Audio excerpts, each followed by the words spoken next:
afraid of what this person's going to think about me. Because if I were to be able to fail in quiet, in complete isolation, then I wouldn't care.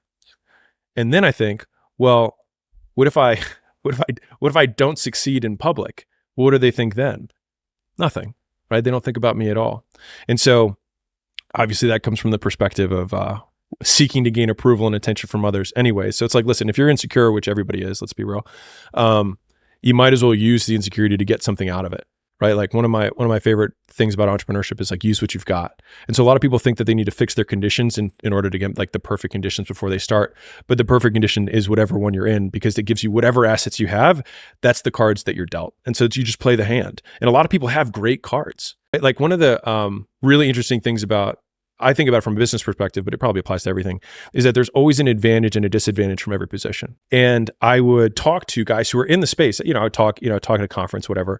And it's not fair because, you have this big advantage. I was like, because if I were in your position, I would go to every single gym owner and be like, you don't want to be with Jim Launch. You don't want to be with Alex. You're just a number to him. Like, you're never going to talk to him. Like, you're just a cog in the wheel there.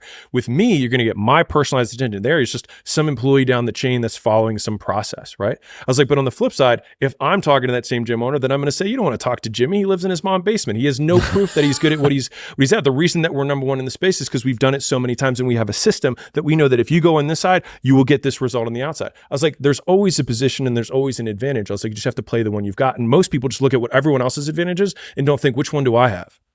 When you're talking about, it's not you that's afraid of failing. Yeah. You're afraid of other people's opinions about why you're going to fail.